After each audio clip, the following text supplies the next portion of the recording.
Is it a nice sunny day at Shatter in Bhopal today? My memories were that the sun always shined in Bhopal.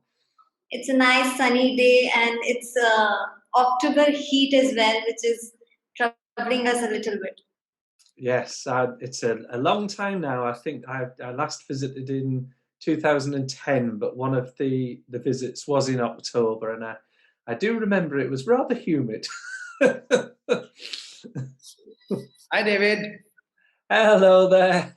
How are you? Now, yes, I'm very good. We actually have a quite rare sunny day here in Yorkshire in the UK. Excellent. So the sunshine always brings a smile to everybody's face. Absolutely, absolutely. And with you around and all beaming, I believe we're all very happy that you could take time out and we can do it today. Start it. I was telling Abhishek about it, and in fact, he was very excited. He was also traveling, and he came back last night, and he had gone, somewhere. So we look forward to having a session today from you, and I'm sure because students had some classes and some studios, I think they are all joining in. So Akshata, we can start now if you want in 2-3 minutes, and let Yeah, people know joining. That's perfectly okay. definitely. Yeah, thank you. Fantastic. Yeah. Fantastic. Okay. So I will make a start. So first of all, just to I suppose to say thank you very much, everybody, for logging in late in the afternoon, 4:30 in Bhopal. So thank you for coming along so late in the afternoon.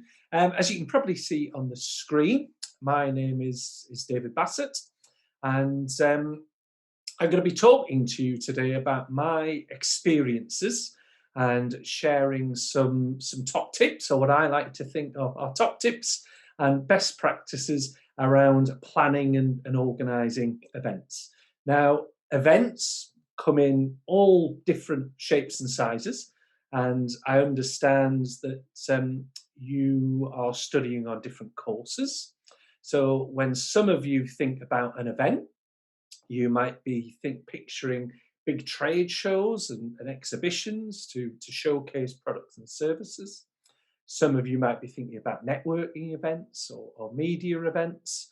Some of you might be thinking about gatherings that are to entertain, clients or members of the public. But the one thing that I've learned in my career in events, and sadly I'm not as young as I am on that picture anymore. I was looking, that picture made me smile on the screen. I think that was when I was youthful, but I think it's about 25 years that I've been organising and planning events, and obviously teaching and training people to plan and organise events. And one of the key things that I've learned in that time is that no matter what the event, there are certain fundamentals that you need to get right. And really, that is what I'm going to be sharing some thoughts around during today's session.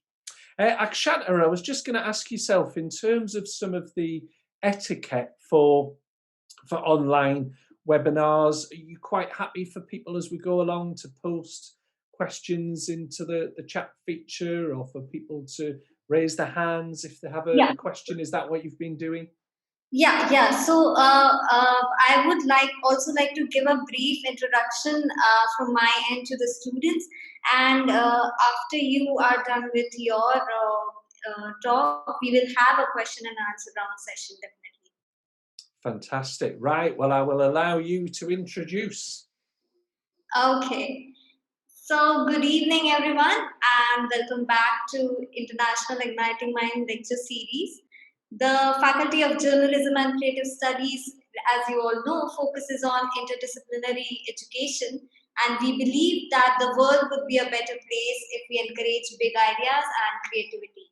To build such an ecosystem, we have global learning, which is our pedagogical approach that fosters multiple perspectives and builds a platform for students. With this thought, today I would like to welcome Mr. David Bassett as our speaker guest for the day. And as you all know, with his vast experience and in the field of events and planning, he will be sharing his insights on event planning and principles. And I'm sure you all are excited But let me introduce you all to him, and I will like to share his experiences, some of his work experiences which he has done.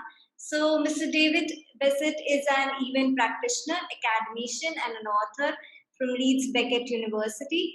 And he began working for UK Centre of Event Management, where his teaching and research areas were mostly centered on human side of management, including the faculty and difficulty of maintaining a healthy work and balance, also keeping volunteers engaged and motivated.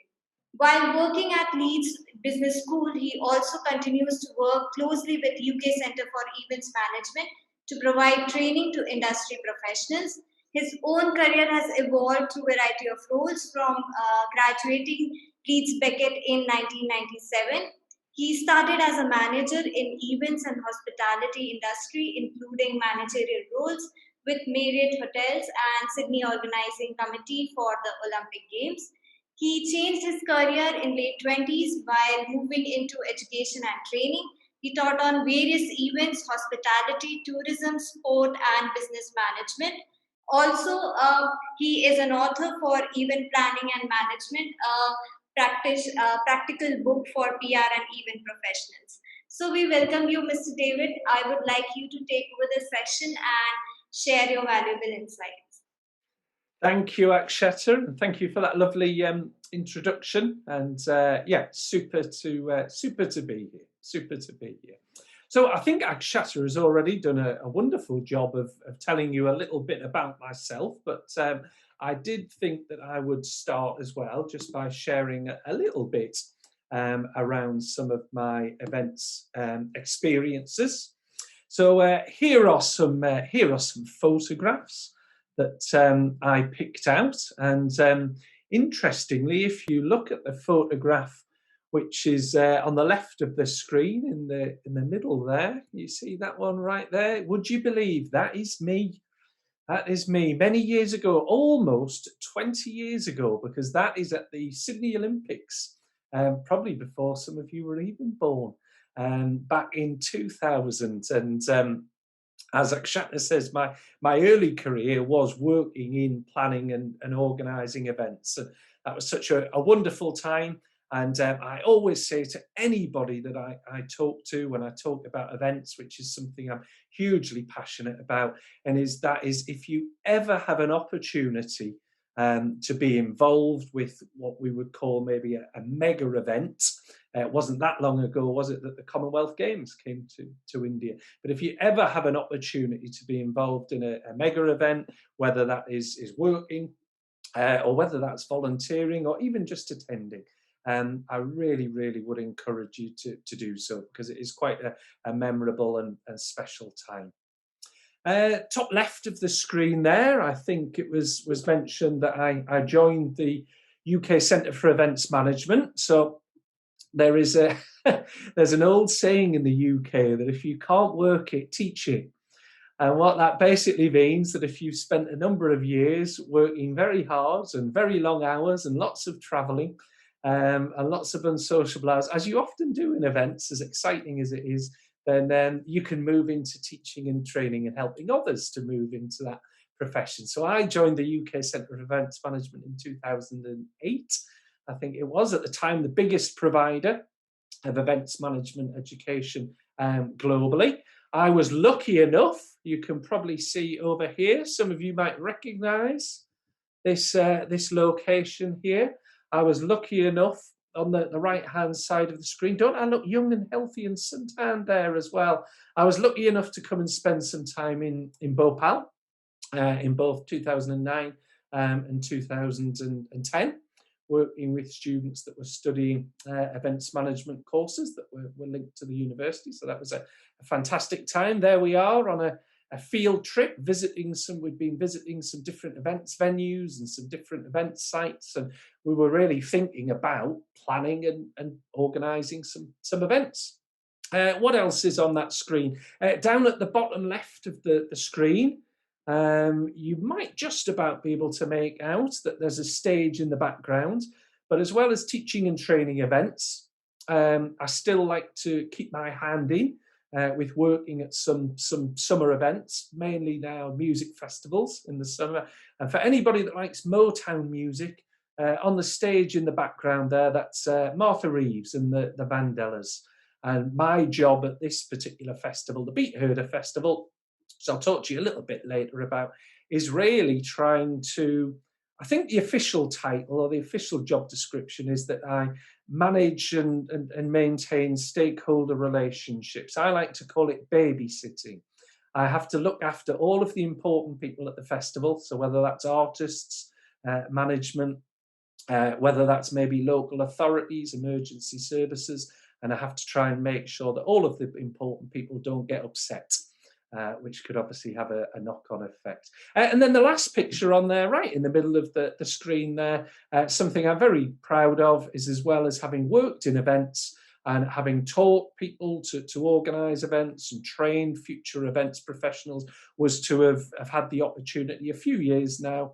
I think the first edition of the book was in 2015, and the second edition, which was great because it means some people must have read the first edition, to have had a second edition of the event planning book, and that's with my wonderful co-author, the Reverend Ruth Dowson. So to have authored a book on events is something that I'm particularly proud of as well. So there you go, a little bit about myself.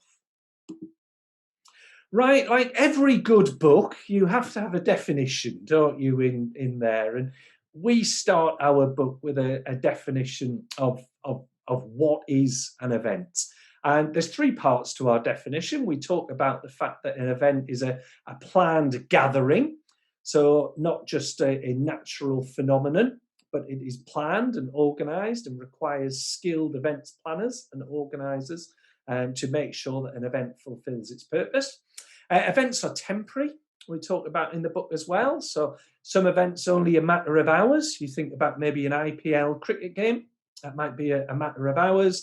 You think about things like big trade shows and exhibitions. They might be a matter of days or even a matter of weeks. But events are temporary. They start and end. I guess for today, the most important part of our definition of an event is that events are memorable. And, you know, if you were to think about the last event that you had attended, maybe it was a gathering with family and friends, maybe it was an entertainment event, maybe it was a special occasion. But, you know, when you think about happy events that you have attended, then they bring back happy memories, and that, you know, you remember. Events are memorable. And I guess why I just mentioned this is because as event planners, it is our job to try and ensure that people remember our events for good reasons, that they do bring back happy memories. Because as we all know, sometimes events can go wrong, and sometimes events can be remembered for, shall we just say, not so happy memories.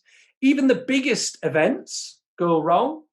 Does anybody recognise this on the screen? I wonder whether anybody would like to pop a response in the chat box, or whether they'd even like to pop their hand up. But do people recognise what this particular event is? And do people remember what happened at this particular event? I think it was it 2017?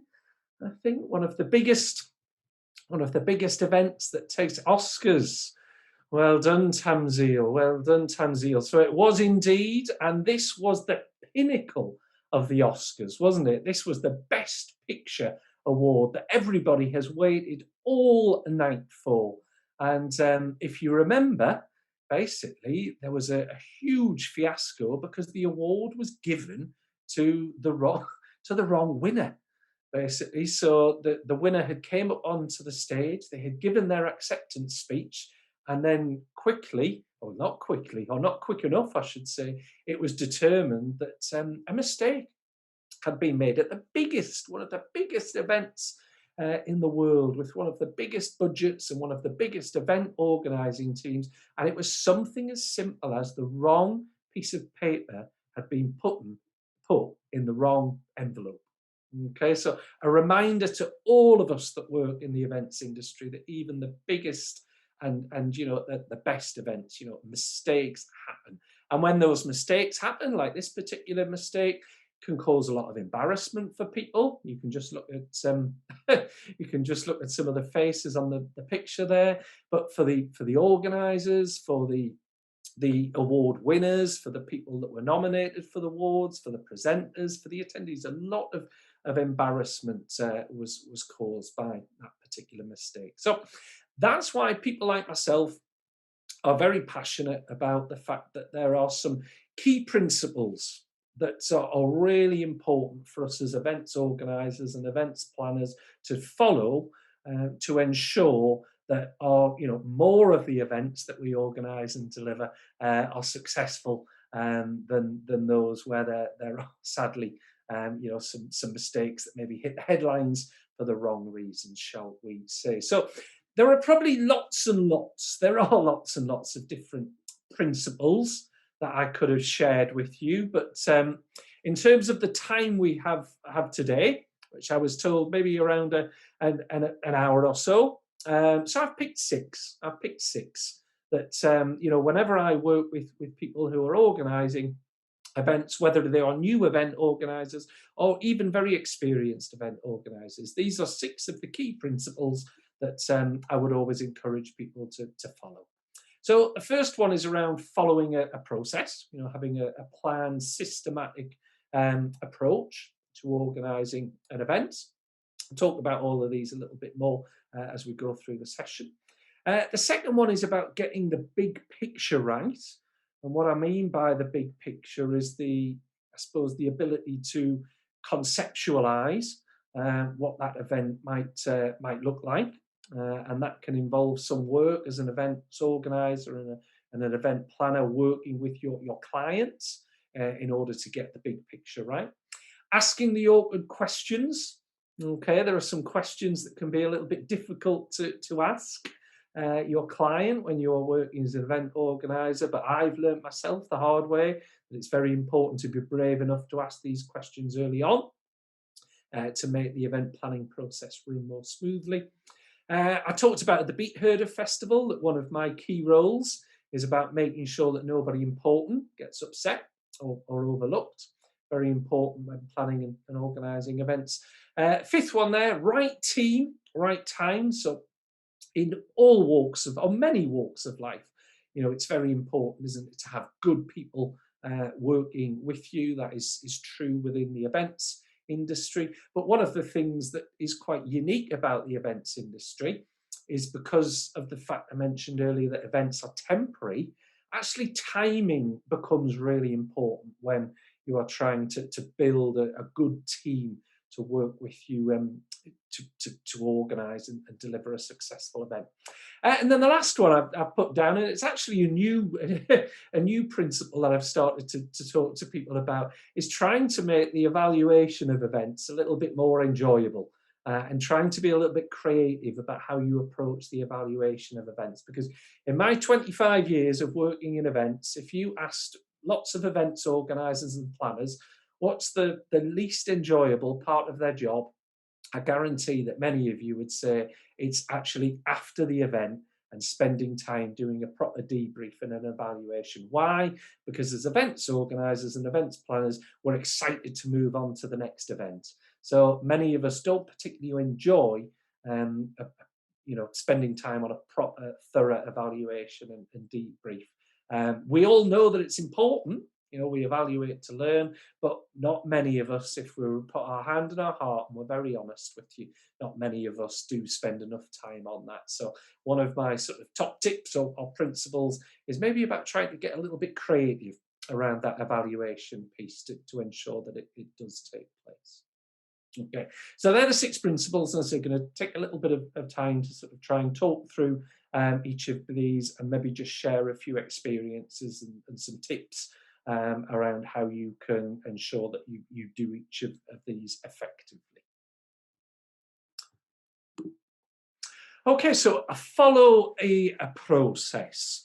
That gentleman in the picture there, he looks a bit grumpy, doesn't he, in the photograph, but I can assure you he's a very nice man.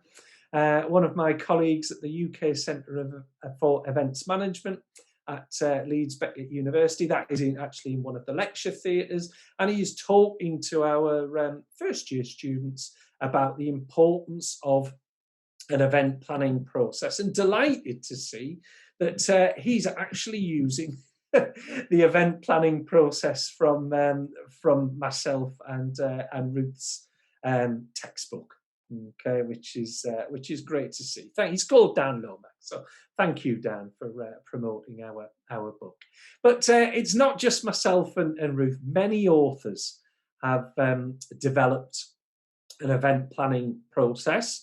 You will probably see on the screen there that actually ours is quite simple.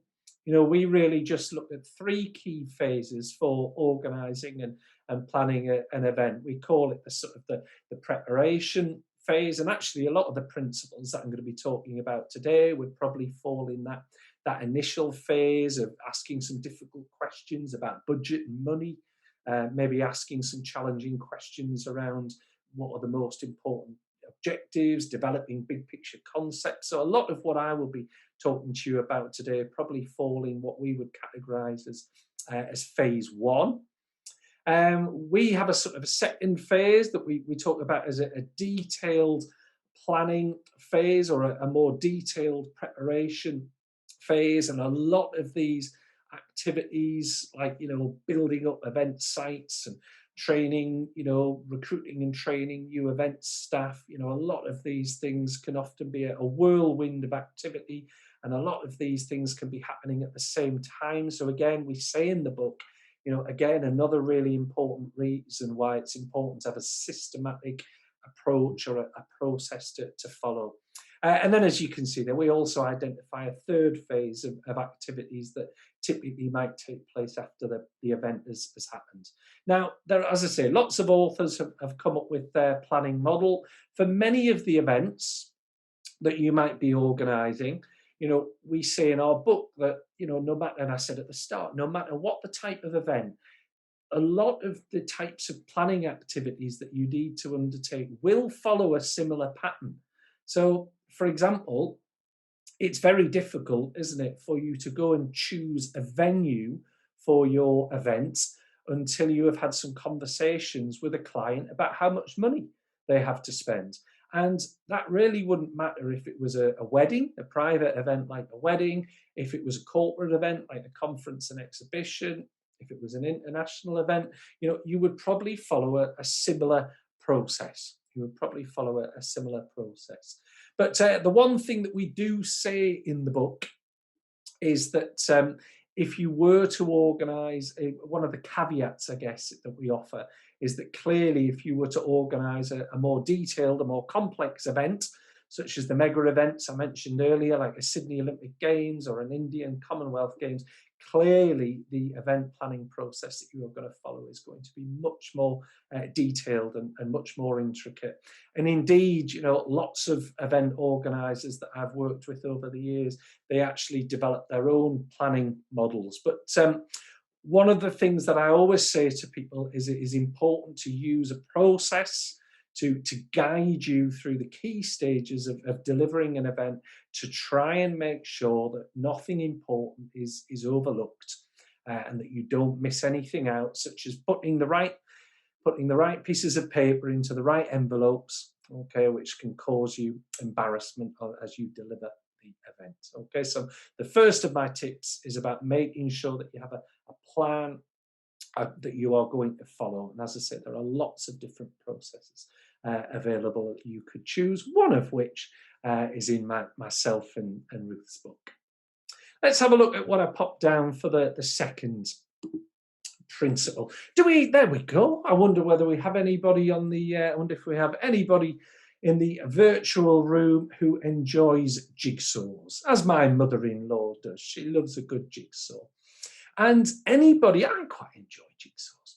Anybody that enjoys a good jigsaw knows that there is one thing above all else that is the trick to successfully completing a jigsaw. Sometimes when I say that, I say that to people, they say, oh, it's about getting the corners done first, or it's about doing the edges, or it's about sorting all of the pieces into different colours. All of those things are important, but there is one thing above all else which is key to completing a jigsaw successfully. And what it is what this young boy is doing on this next picture. As he is completing his jigsaw puzzle, he is looking at the big picture. You know, often with a jigsaw, that big picture, isn't it, is on the front of the jigsaw box. And it is very, very difficult to put together all of the different pieces of a jigsaw if you don't understand what the big picture is that you are looking at.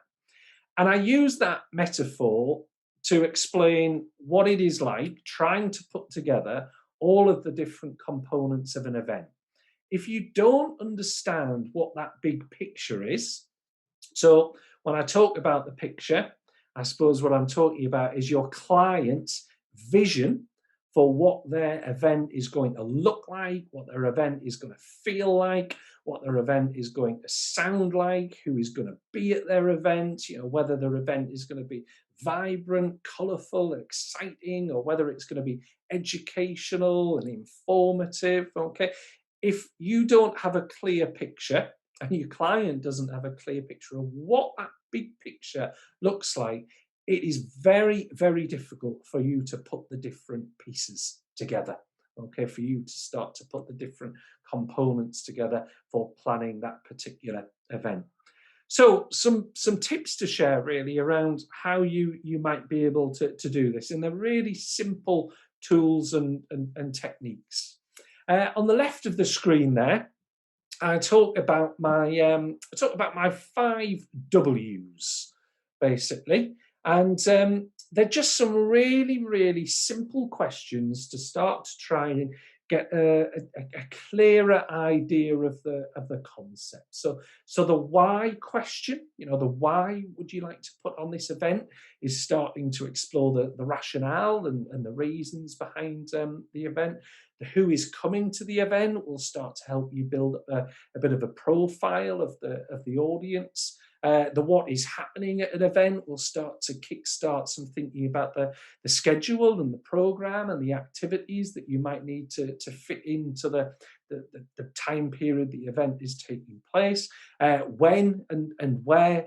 Obviously, you're thinking a little bit about timing, aren't you? And of course, you're starting to think about destinations and locations that events might need to take place. They're such simple questions, but actually sitting down with a client or sitting down with the relevant, you know, whether that client is perhaps an external client that you're being paid to organize an event for, or if you are working internally, you know, if you were working, say, in the events department or the marketing department, or, you know, many other departments, PR departments, you know, within an organization, at some time, you're probably going to find yourself organizing an event for somebody in the organization, and sitting down and spending some time with them to talk through these questions, you know, will really help you to get a clear sense of what that big picture is. It will often help them to get a sense of what that big picture is, because believe me, often clients don't really know why they want events. They just see that other companies, or particularly in the world of corporate events, they see that other organizations, their competitors, have award ceremonies, they have dinners, they have exhibitions, they have conferences, they have online events, and so they just want one. But they maybe haven't really thought through, you know, the full picture of this event, and it's not always easy, you know, helping your client to do that. Some people are more visual. So I talked about talking through some questions, but another good tip is that some people are more visual. And often it can be working with a client. We talk a lot in events, and I know that some of you, you know, study subjects that are leading towards careers in what I would call the creative industries. You know, so I'm sure some of you are familiar with this idea of, you know, putting together a mood board. And, you know, I found that actually asking certain clients to answer questions, you know, would not be particularly helpful. Some clients are more visual. actually, if I said to them, can you go and create a Pinterest board, or could you go and capture some images or cut out some pictures from magazines to really help me to see what you're seeing when you're thinking about what this event is going to look like, what that big picture is going to look like. And actually, it can be really enjoyable working with a client to create something like a mood board. And the great thing is that you've then got something to share with the rest of your team. And also you've got something to share with potential contractors and suppliers and other people that you bring in to work on the event. So spending time getting really clear about what that big picture looks like, is really, really key. And hence why I've included it as one of my fundamental principles. I talked a lot about corporate events there. I talked about weddings. So again, just to say different types of events, okay, but still that same principle is really, really important in my experiences. Okay, let me just have a little look at the questions, see if there's any questions come in yet. So I can see that Akshatra has said, feel free to pop your questions there. So do please feel free at any point, if you've got any questions, pop them in there. We can either answer them as we go along, or we can check at the end. Right, top sort of principle number 3. I said, you've got to ask the awkward questions. I think I was about 21, maybe. I was 24 when I worked out at the Olympics. I was about 21 when I was working for Marriott in my first role in events. And, culturally in the UK, I don't know whether many of you spent much time in the UK or visited or friends and family over in the UK, but one thing that we are rubbish at in the UK is asking about money. Culturally, we find it quite awkward to, if we're buying a house, we find it quite awkward to ask people how much they're selling the house for. If we even go for a meal and there's no prices on the menu, we find it awkward asking about how expensive things are. In the UK, we're just not very good talking about money. So you can imagine as an event planner, that's quite difficult, isn't it? Because one of the biggest things that is going to dictate, what you can plan and organize is the budget. Okay. And I have seen many, many examples of events organizers that will spend a lot of time basically coming up with initial concepts and initial ideas and initial proposals. They will go and pitch and deliver presentations to clients all about their event ideas. And yet they still haven't asked what, for me, might feel like an awkward question, but it's one of the absolute first questions that you have to ask is basically, what sort of budget do we have for this particular event? Okay. The second question that I picked there, and I touched on this earlier, that often clients don't necessarily know what it is that they want from an event, or maybe a more accurate thing to say is that often your clients want everything from an event. They want an event that is going to educate and inform people. They want an event that is going to be exciting and exhilarating, an event that is going to be entertaining, an event that they want so much from an event. And one of the things that can be difficult to do is to actually ask some quite powerful questions to your client along the lines of, if I could deliver only one thing with this event, what would be the most important thing? Well, one of my favorite questions is my magic wand question.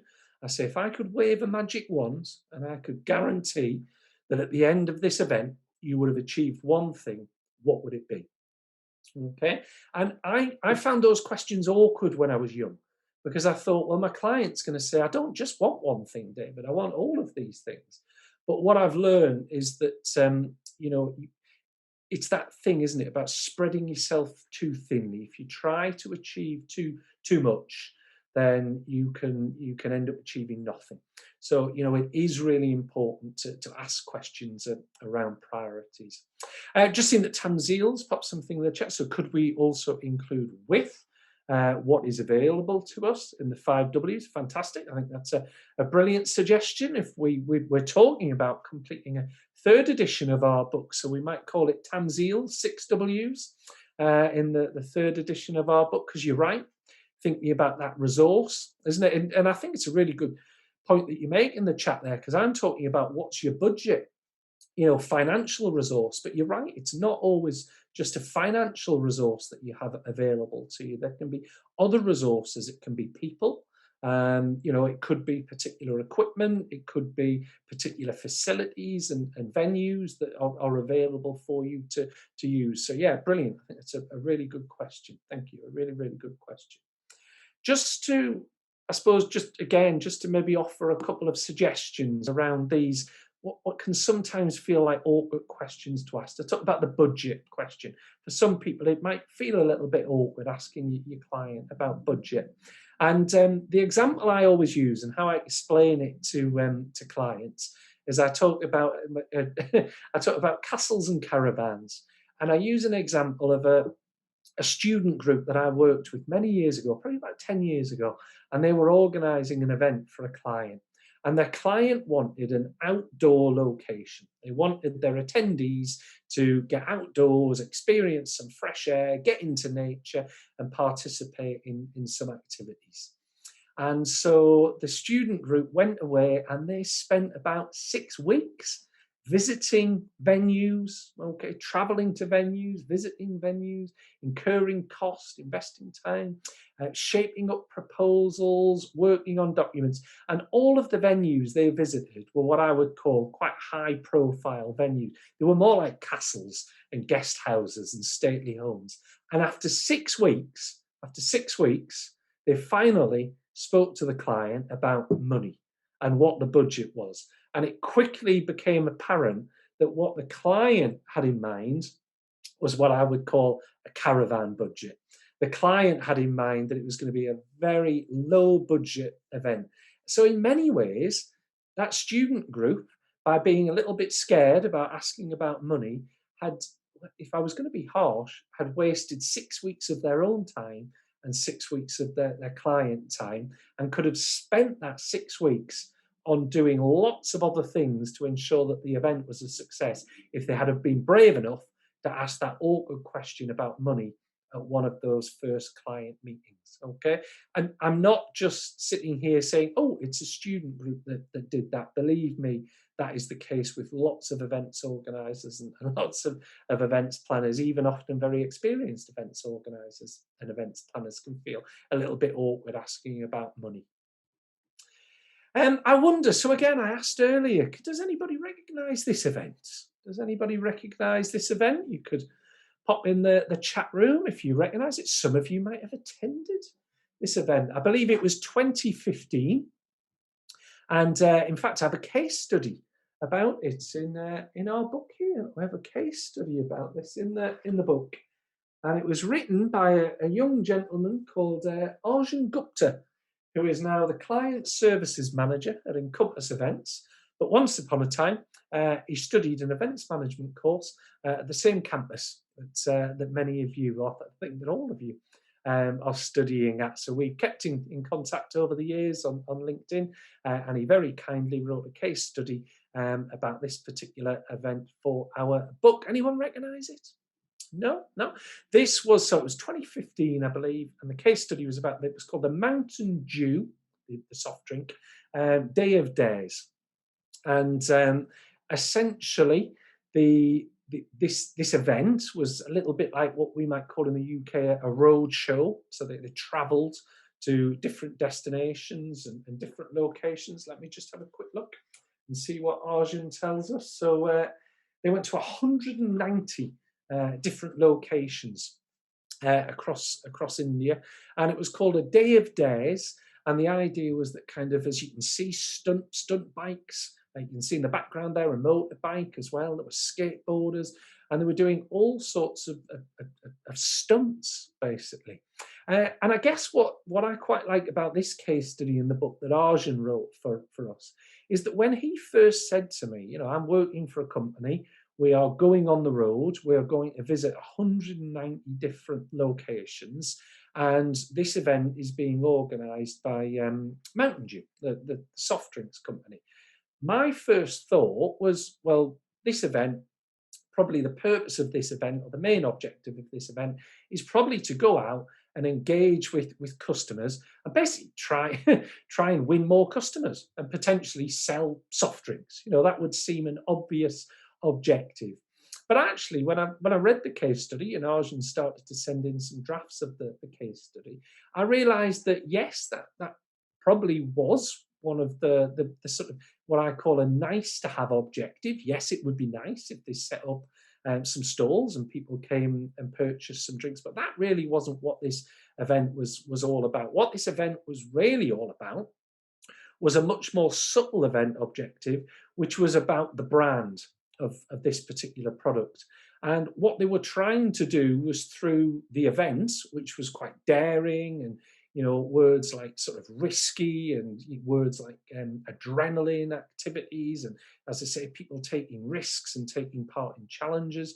They were trying to use the event and the association with some of those things to really try and create a bit of an image around the brand for this particular product. So actually, it wasn't really anything to do with selling products. It wasn't anything to do directly selling products or directly getting out and engaging and talking to consumers, but it was about trying to create a brand experience that communicated a more subtle message about the brand and tried to position the brand. And again, I know just for some of you on your courses, I'm sure you've spent lots of time thinking about, sort of brands and what are brands and how do you position brands and how do you create brand images. And, experiential events has become very popular, hasn't it, for doing so.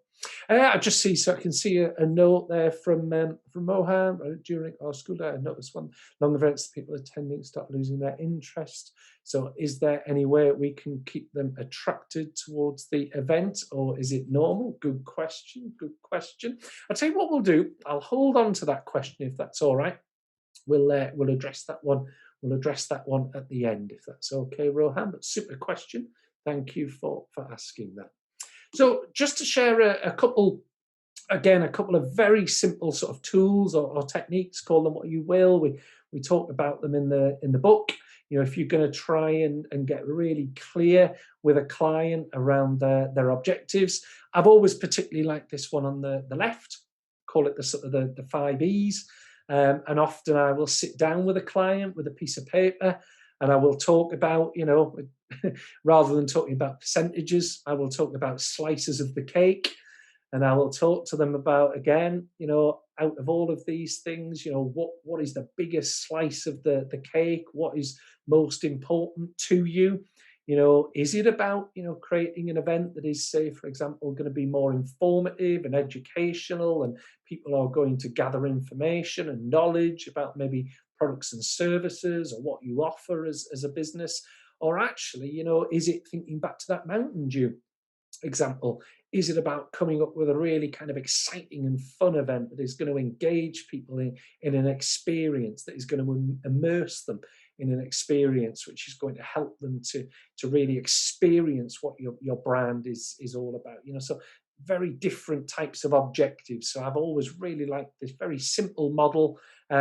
It's it doesn't cover absolutely everything. You probably sat there thinking, yes, but some of the objectives might not necessarily fall under those categories. But what I would say is it's often a really good conversation starter when you're talking to particularly corporate clients about what it is that they would like to achieve from their events, and whether it is one of these things or maybe a mixture of these things.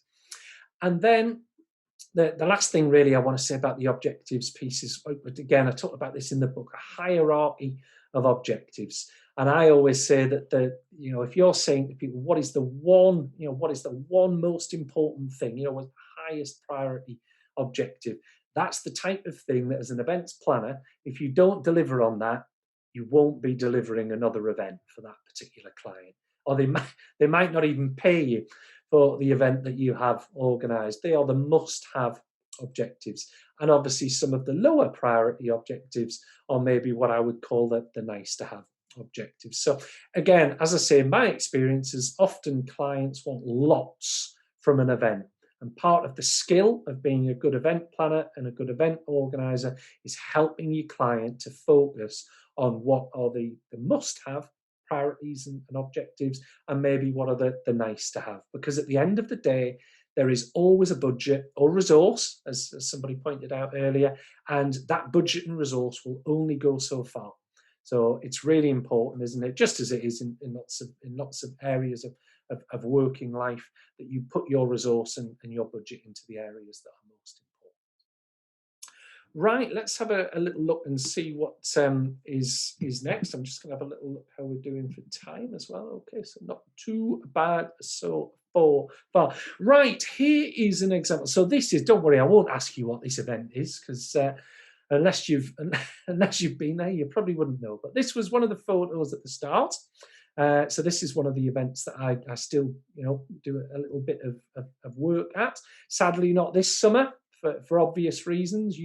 The summer festival season sadly did not happen in the UK this year for obvious reasons, but tickets are already on sale for Beat Herder 2021. So this is the Beat Herder Festival. There's a few sentences I just pulled out of our book. This festival is now up to about 15,000 attendees. When it started just over 10 years ago, it's 1,500. So we've enjoyed some good success growing the festival. And if you just looked at some of these different images here, it just gives us a bit of a flavour that, as you well know, I'm sure that I'm talking to you about things that stakeholders, people that have an interest in an event, or basically people that have some influence over an event. Clearly, you're going to have different stakeholders. So whether that be the crowd, as you can see in some of the pictures. What else can I see in the pictures? I can see fireworks. So that was for the 10th birthday of the festival. We had fireworks for the first time, where you can imagine how disappointed the local community were that at midnight on a Saturday night, a firework display went off. Because if you look at that picture down at the bottom left there, this festival takes place actually in the UK countryside. What is around this festival is farms. And, let me tell you that livestock don't like fireworks going off at midnight. There's lots of lovely villages, and there's some really nice big farmhouses in the Yorkshire Dales and the Lancashire Dales around here. They're very expensive houses, and the homeowners don't like fireworks going off at midnight on a Saturday night. You can see the trees. Some of the venues that are used in the festival are actually in the woodlands. And here in the UK, we have organisations like the Woodland Trust, who are very concerned that when festivals take place in woodland areas, and the damage that could potentially have to the natural environment. So lots of different stakeholders, who have an interest and an involvement and an influence over this event. And as I said, that is typically my job. One of my key roles at this particular festival is basically, as it says at the bottom, and not always easy, but trying to make sure that the important stakeholders, that nobody gets overlooked, or nobody is upset. And again, you can see on the slide there that I mentioned a question that I always say is a really good question to ask yourself and to ask your own team when you're planning an event, is how would each of these stakeholders like to see the biggest chunk of money spent? And of course, the crowd are going to want it spent on great headline acts, aren't they, for the festival, and new stages and fireworks and entertainment. But the Woodland Trust would probably want it spent on something very different. The emergency services would probably want the money spent on access routes and safety. And now the festival, for example, has got to over 15,000 people. You have to start with things about helipads, so that emergency services could arrive by helicopter and things like that. So everybody wants the money, spent on different things. And part of that stakeholder mapping role is about understanding, what it is that different people would like that budget spent on.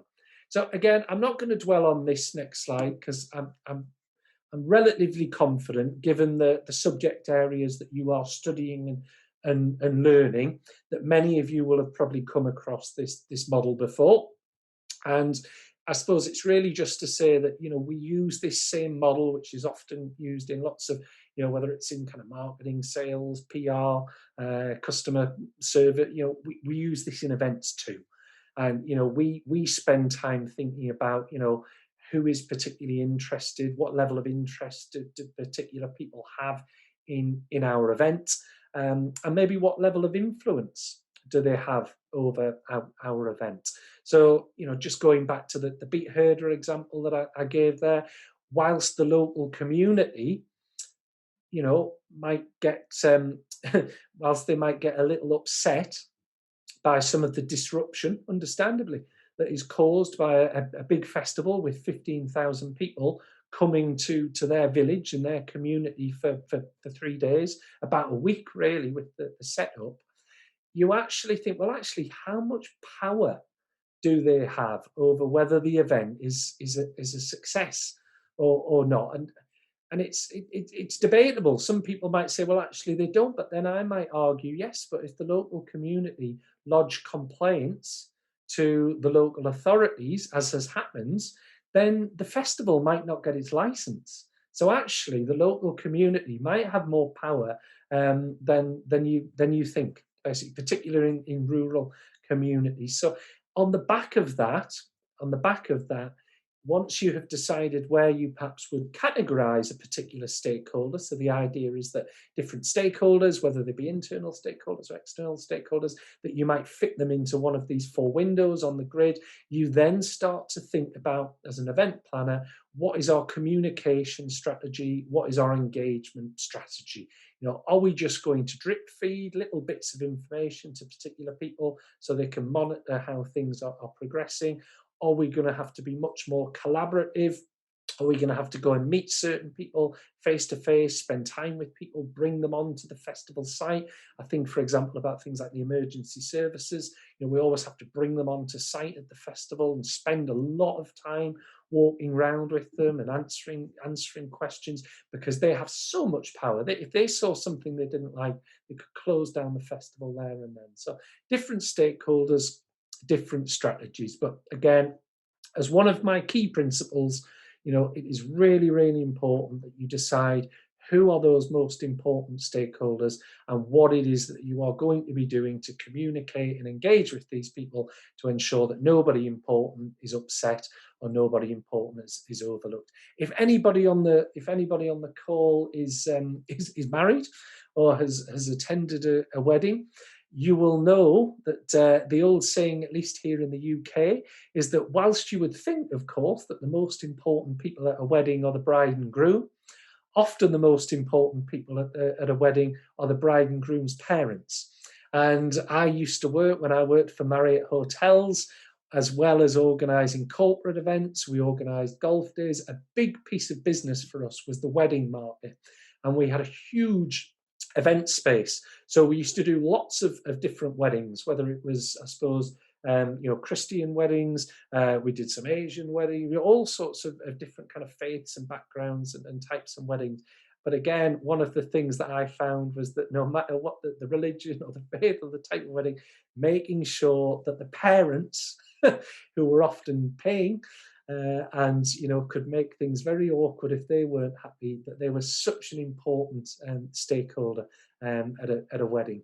And I learned that lesson very early on. And even when you work with corporate clients and music festivals and different things, there are particular stakeholders that it's very, very important to keep happy and to make sure that you engage with regularly and often. Right, let's have a little look. Right, so I think we've got a couple of last principles to share. So maybe about 10 minutes and then we'll see if there's any questions. So before I look at the next one, let's have a look. Does anybody know? There's a question for you. So back at London 2012, I was involved in designing some of the short training courses for onboarding volunteers at the London 2012 Olympics. We called them, the London 2012 here, we called them Games Makers.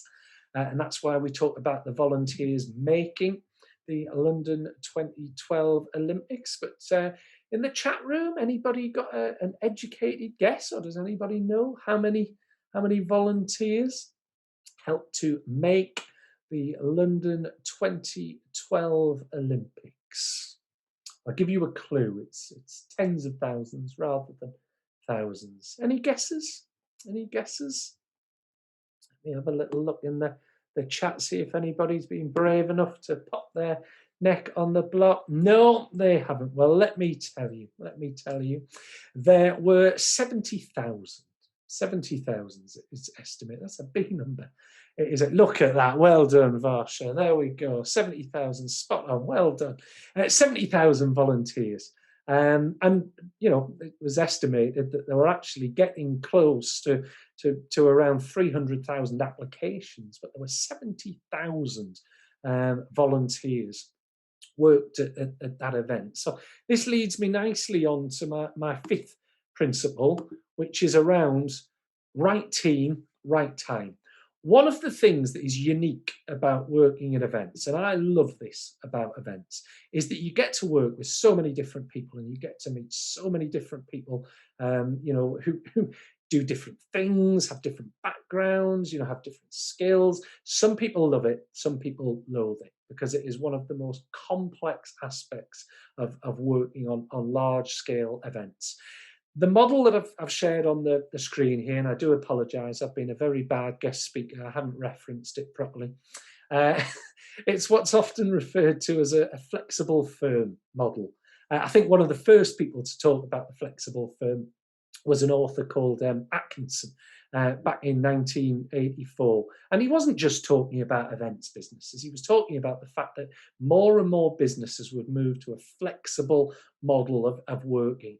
And this model is so pertinent to events, because what you see with an events team is that you typically do have a small core team who are usually full-time permanent employees. Basically, whether that is full-time permanent within an organization, or whether it's full-time permanent on a contract for a certain amount of time working on a particular event. And then what happens is that small core team, I would often be a part of that small core team. Now, I like to think that I've got a relatively good understanding of what is needed to plan and organize an event. I like to think that I've got a relatively good understanding of the different skills and kind of, capabilities that need to be drawn in order to put on a successful event. But I'm not the best person to do any of those things. Think back to some of the pictures that you've looked at. I can't put up a stage. I can't put on a fireworks show. Okay. I can't, I'm not the best person to plan the layout of a festival for 15,000 people. Okay. I have an idea of what you would schedule around a corporate event or exhibition or a music festival or a wedding. I would have an idea of how to develop a program plan for those things. But am I really the best person to do that? Probably not. What my job is an event planner, is to be able to reach out to the absolute best people, whether they work internally or whether they work externally, and bring them into my event team. And that's this idea of a flexible firm. And that could be bringing in people to work on a contract basis. That could be outsourcing work to particular companies. I go back to that Mountain Dew Day of Dares example. That event was outsourced by Mountain Dew to Encompass, the events company. That wasn't Mountain Dew organising the event, but there probably was a small core events team at Mountain Dew. Okay, that can be bringing in people who are self-employed, that can be bringing in people who are volunteers. But one of the biggest things you need to think about as an event planner and organizer is making sure that you have a fantastic network of skilled professionals. So whether that's whether that's the good old-fashioned way, I appreciate things are a little bit different in the world at the moment, but going to face-to-face networking events, going to trade shows and exhibitions and meeting people and mingling and entertaining people and looking after people, or whether that be things like professional networking sites like LinkedIn, it is so important that you build a fantastic team of people around you. And it's not just important that you have a great team of people around you. It's important that you understand that timing is key. Again, I apologise to Charter. I have and the Jagran University. I have plagiarised this from a colleague who talks a lot about what is called the pulsating workforce. And the idea, because this looks, doesn't it? If you look at that graph, it looks a little bit like how when you're hooked up to a heart monitor, how it pulses. And so we talk about the pulsating event workforce. And the idea is that as time passes, we need different numbers of people in the events team. So actually at the very early stages of planning an event, we usually need, a very small number of people, that small core team. But then as we start to prepare and build up the event site, we usually bring on lots of contractors, to build because this diagram is from a mega sporting event. This particular paper from my colleague is looking at what happens at major sporting events like London 2012 or like the Commonwealth Games in India, or like what we're going to have Qatar 2022 coming up, isn't it? So you'll have a big influx of people coming on to site to set up. That's that first spike. Then you will have a lesser number of people, and then again you will have a huge number of people coming onto site to be part of your team and work on your team to execute or deliver. I never like that word execute. I always say deliver the event. And then after the event, the numbers drop significantly again. So one of the things that is really, really important is not just thinking about, who the right people to be on your team are, but it's about making sure that they're available at the right time. Timing is everything when you are trying to recruit your event team, because where the very best people, everybody wants to work with them. The very best people are in demand, and you want to make sure that the very best people are available to work at your event when you need them. Okay, right. I think it is time to share the last of my principles. I mentioned this at the start, didn't I? If you lined up, and actually, when I was working with UK Centre for Events Management, part of my job was coordinating our work placement scheme. Because as I'm sure you all know, one of the best ways of improving your job prospects is by getting good work experience, isn't it? So, we used to encourage our event students to get some good work experience. And a number of them used to go on a year-long work placement. And actually, one of the placement companies, Earl's Court and Olympia, which is a big exhibition venue down in London, one of the questions that they actually used to ask the students at interview was, what do you think is going to be the least the least enjoyable part of the job? And it was always such an awkward question to ask a 19, 20-year-old student who was going for a job, because they wanted to say, didn't they? Oh, I love all of the job. I love all of the job. But they used to tell me that actually they asked that same question to people that they employed to work as events organisers and events managers at the venue at Earl's Court and Olympia, and they said that probably at least half of the people always said, "Oh, it's evaluation."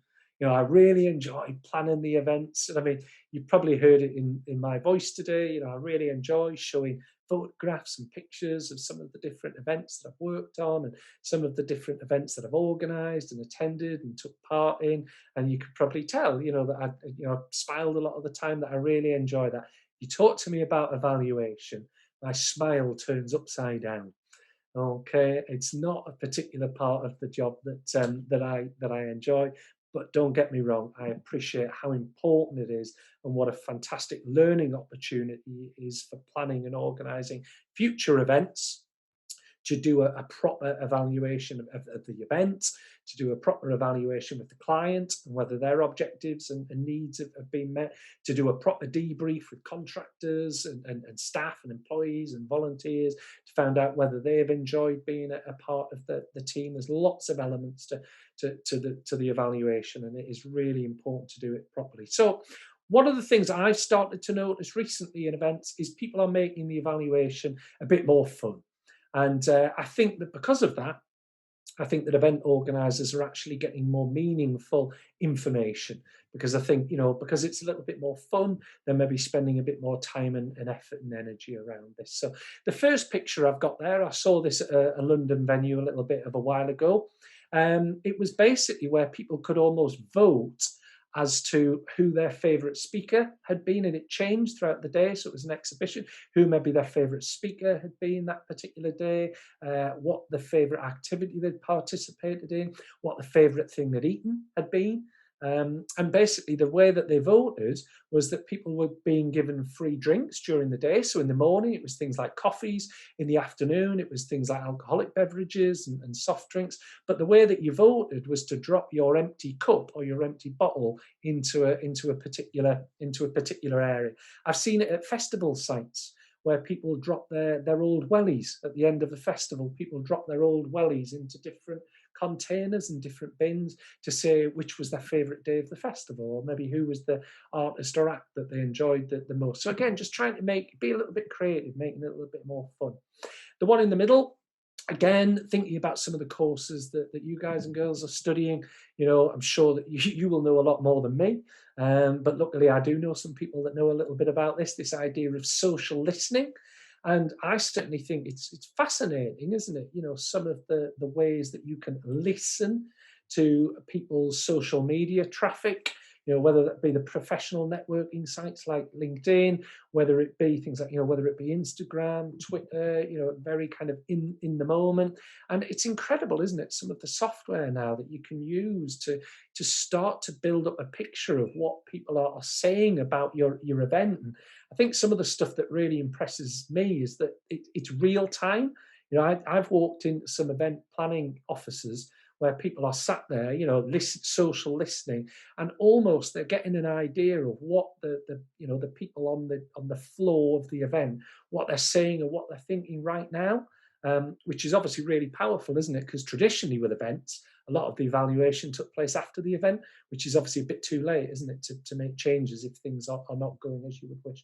And then the last one, I say new and exciting ways of gathering evaluation and feedback. This one probably isn't really new and exciting, but in my experience, if you want people to participate and give you some useful feedback, then incentivizing them in some way, shape or form, maybe with a prize or a free ticket or who knows, a holiday when we're allowed to go back on holiday again.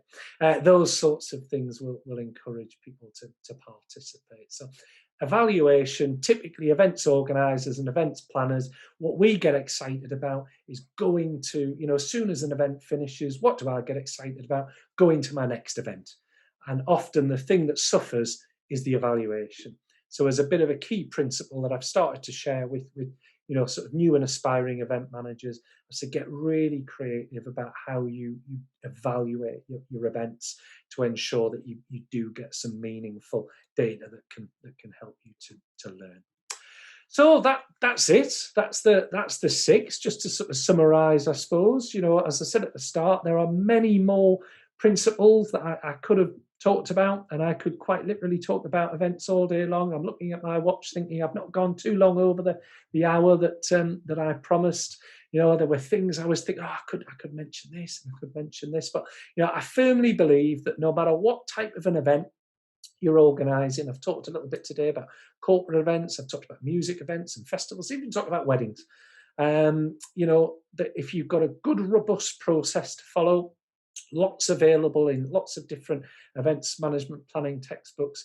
If you spend time with clients getting really clear about what that big picture is, talked about mood boards and the 5 W's. If you're brave enough to ask some of those difficult questions around budgets and priorities, if you're sensible enough to start to map different stakeholders and make sure that the really key people are not upset and overlooked, if you surround yourself with a great team at the right time, and if you think about creative ways of evaluating events, then I'm confident that you will have more successes with the events that you are organising than you do failures, and hopefully you will avoid some of those incidents like we all saw with the Oscars in 2017. It seems incredible, doesn't it, that at such a big event with such a big budget, that such a simple mistake as the wrong piece of paper being put into the wrong envelope could cause such a fiasco,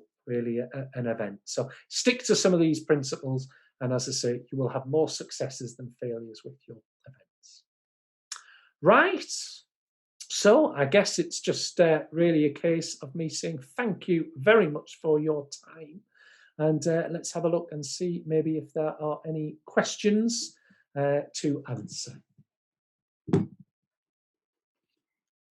Thank you so much, Mr. David. I think such an innovative and interactive approach which you have given us and towards events and looking at events and the process which is very important for our students.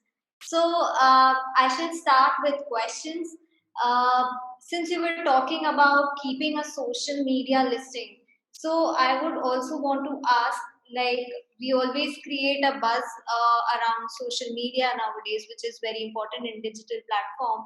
So what is more important, which is a pre and post buzz, or the hype which you create, or the event? Like, how would you give your views on this?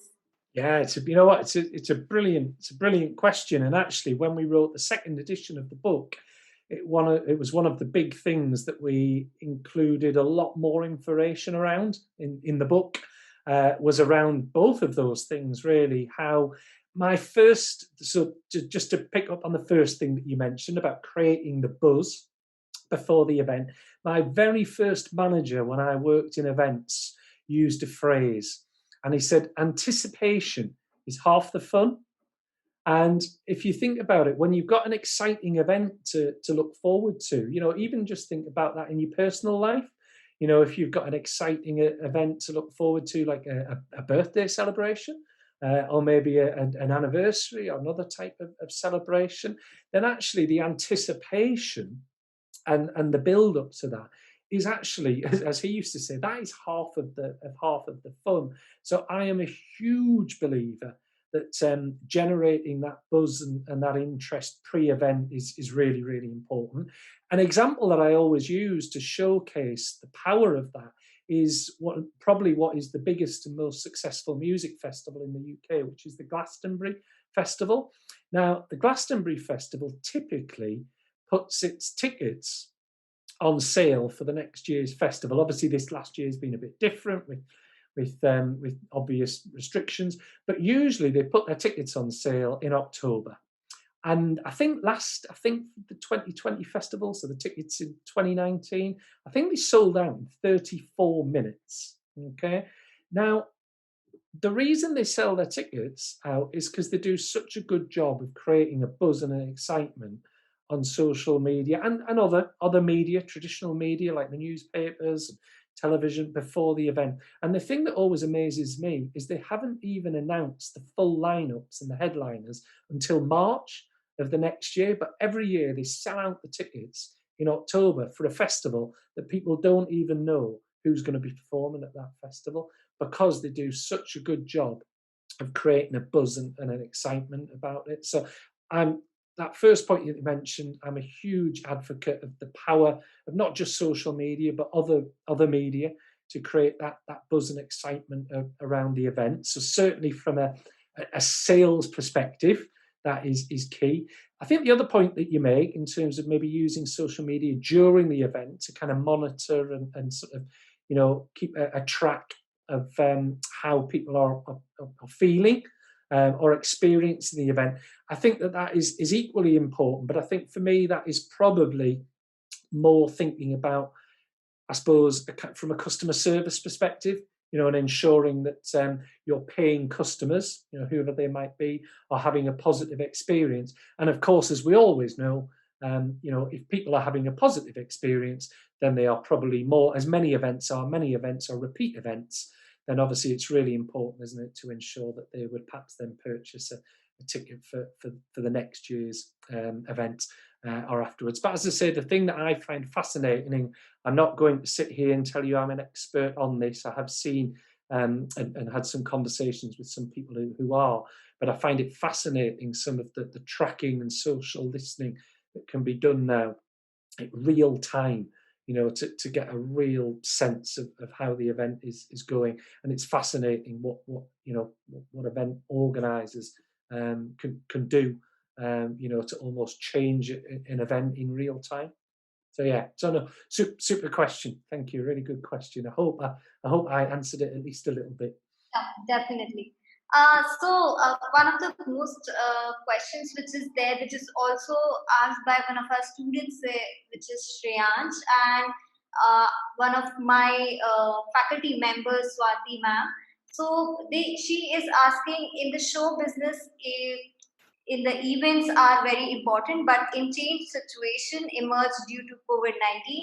Most of the media events such as fashion show and award functions are shifted on digital platform. So how is it different to organize an event on online platform, which are very few and selective? And what is the impact of online event? And Shreyansh has a similar question. So I think it is all related to pandemic and their impact. No, so again, it's a fantastic question, isn't it? And one that I know that myself and a number of colleagues, we have, I think the expression is that we have learnt on the job this past few months. I suppose there's probably two things that spring to mind immediately in terms of sort of how is it different in terms of planning and organising. I think one of them is probably quite obvious, which is the technology aspect. Whereas technology is always a huge part of live events. I think back to maybe some of the pictures that I've shared during this presentation. We've seen fireworks, we've seen big digital screens, we've seen stages, we've seen that event production side of things. But clearly we've moved into some different technologies like we are today. And actually one of the things that has been particularly challenging, I think, is that even as an organizer, you can invest a lot of time and energy and effort and budget into ensuring that maybe you have certain technologies available to ensure the smooth running of an event, but that might not always necessarily be the case for particular attendees. So technology and sort of the types of technologies that are being used in online platforms it's been fascinating, hasn't it, to see all the new platforms that have emerged. Microsoft Teams, for example, has came on leaps and bounds, in the current climate. I think I can only speak sort of personally. I miss the human, the sort of the face-to-face interaction around events. I miss that personally. But I think one of the key things that people I know who have been moving events online, one of the key things that people have been doing is a phrase that I use is chunking it down. So, and I think it ties into a question I saw that somebody popped on the chat as well about how do you make sure that you keep people's, how do you keep people's attention? And I think whether it's a face-to-face event or an online event, it's about having lots of variety in the program. So again, I appreciate I've talked a lot about music festivals, but if I was maybe to talk about a big conference or an exhibition, you could have a variety of speakers, you could have a variety of activities, you could have a mixture. Go back to those 5 E's. You could have some activities that are more educational, some that are more entertaining. You could have a variety of a schedule happening at different times. So variety has always been really important in events, because as we all know, variety is the spice of life, and we all like different things. So one of the not easiest, but one of the sort of tried and trusted methods to keep people engaged is by offering people lots of variety. Another one is about trying to ensure that I talked about with event programs and schedules, that you have to work with the energy. So for example, often first thing in the morning, you think about corporate events, people are sometimes often just waking up a little bit. So you maybe want a sort of a gentle start to the event where people maybe network and have coffee and food and conversations. But then you need to wake people up. You need to change the energy in the event schedule. So it might be bringing in a really engaging and really energetic key speaker in the morning. We all know that late in the day, as you are now, energy dips late in the day, or circadian rhythm. So thinking about variety in event schedule, thinking about the energy in the program is key. And just to kind of reiterate, you mentioned specifically about online events. Lots of event organisers I've spoke to, they've tried to chunk things down, so smaller amounts of time, because you can't keep people engaged for the same amount of time, and maybe trying to make sure that an event that maybe once upon a time maybe took place over a day, a full day, maybe that event has to take place over 2 days or 3 days, and maybe it's smaller chunks of time across the schedule. So I think there's been a lot has had to change in how the events are scheduled and planned, is something I've seen. And then I think probably the other thing that I've noticed is I think people have got very clever about how they are using technology to try and ensure that the events are successful as well. Thank you so much. So I think Tamsil has a question which she's asking on profits and small budgets, like some tips on that. Yeah, definitely fantastic. So again, it's one of the things that we talk about in the book. We've got a really nice. I still think I'm trying to think if the case study's in the first edition or the second edition or whether it's still in. But we had a case study from a charitable organisation because, as you know, as I'm sure you're aware, obviously when events are organised by charitable event organisers, the primary objective is to raise funds for the charity. So any money that you spend, reduces the amount of funds that you raise. So charitable event organisers, there's a lot we can learn from them. They're very clever about how they organise events on what we sometimes call a bit of a shoestring budget. So I suppose one of the obvious, I suppose there's probably two tips I would give you.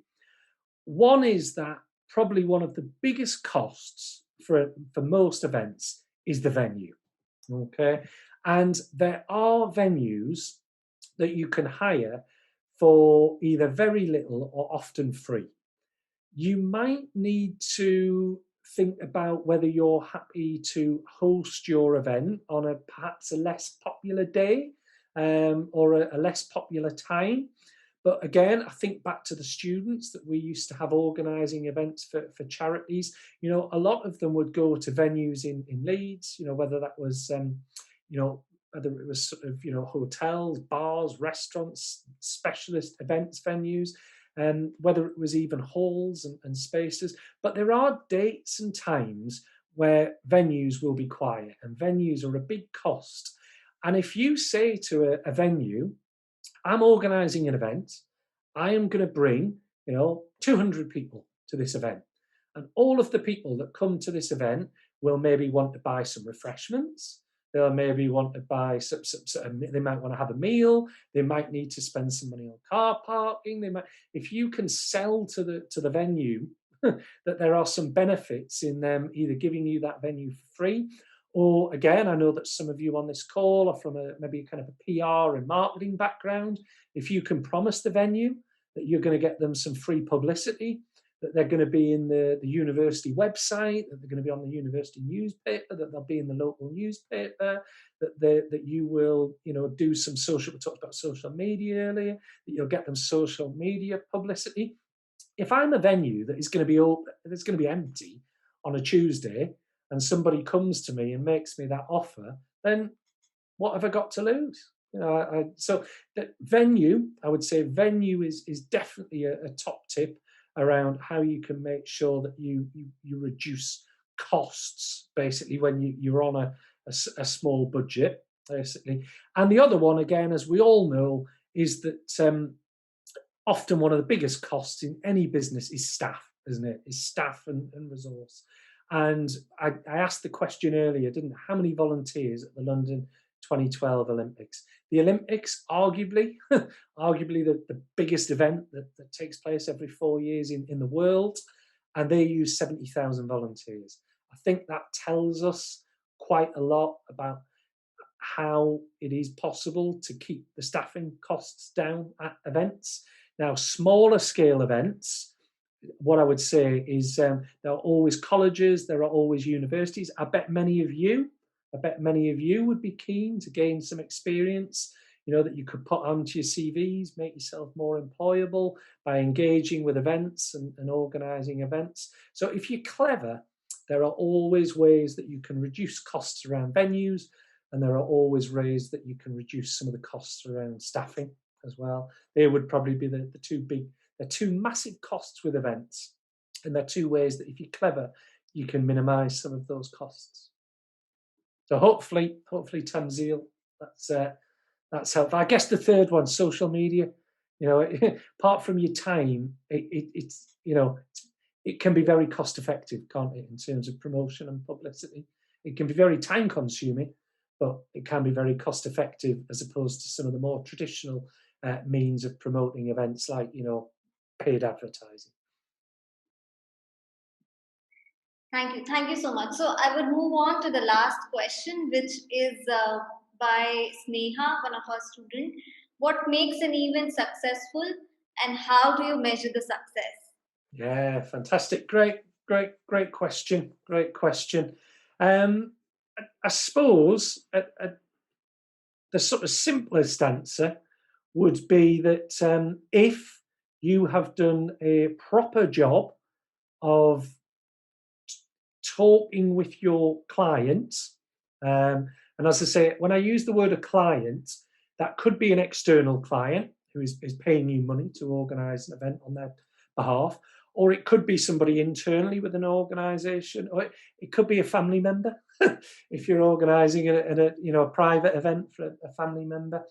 If you have spent some time asking them, what is the one thing, what is the one thing that is most important for you at this event, or could we prioritize? There's so I might I might be having a conversation with Akshata, and she might tell me that there are 5 things that are really important for her at her event. I might write them down on a piece of paper, and I might say, come on, the next Akshata, rank these 5 things. What would be number 1? What would be number 2? So how do you tell if an event has been successful? I would argue that one of the most important things is to go back and to look at whether or not you have achieved those things that you identified as being the highest priorities. That would certainly be a particularly key thing. I guess you've then got to, another question you've got to ask yourself with events is, I've already talked about things like 70,000 volunteers. I've talked about festivals that take place over 3 days, where there might be hundreds of artists and entertainers. You've got to ask yourself who. So when you're talking about has it been successful, different people will have a different idea of success. So, when you are thinking about whether an event has been successful, it's not just the client. But you've got to think about the event organising team and whether it's been a success for them. You've got to think about the artists and the performers. Did they think it was a success, and what had made it? What about the crowds and the people that get? What about the local communities? So success means different things to different people. So you need to, again, it's back to this idea of you need to engage with different people, and I suppose you've got to understand what success looks like to them.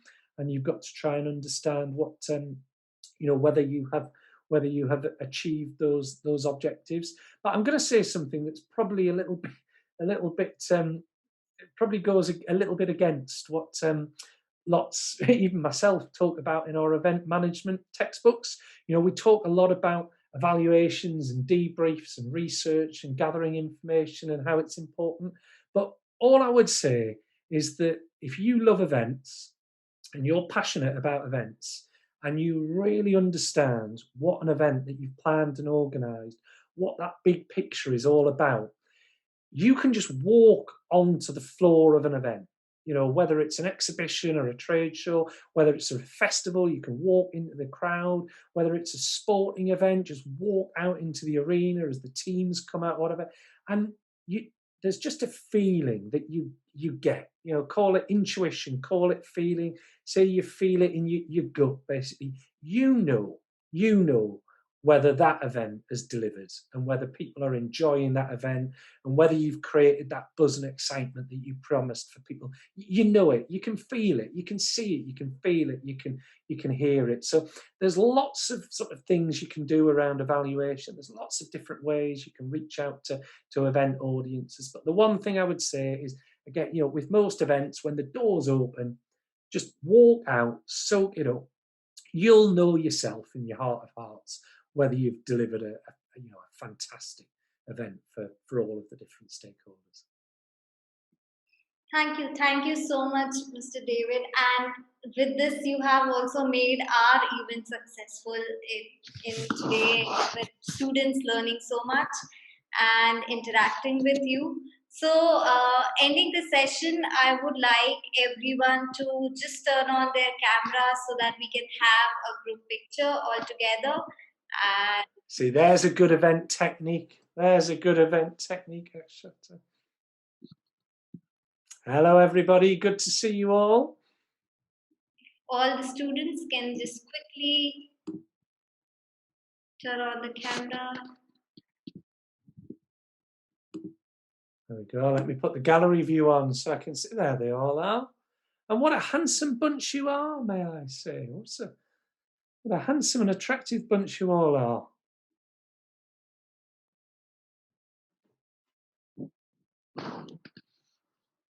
Great. So I'll just click a picture.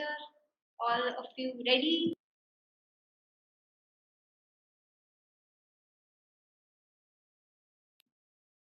Thank you. Thank you so much, everyone, for joining for the event today. And a huge thank to you, Mr. David. And we would love to have you on campus and have a great event all together. One day, let's hope one day soon. But no, thank you, everybody. It's been lovely meeting you all and talking to you all. Good luck with your events. And as I always say to everybody, I said that events is all about a good network of people. So please do look me up on LinkedIn. It would be great to keep connected with you all as well. But lovely to meet you all. Enjoy the rest of your evening. Thank you so much. Have a good day. You too. Bye-bye.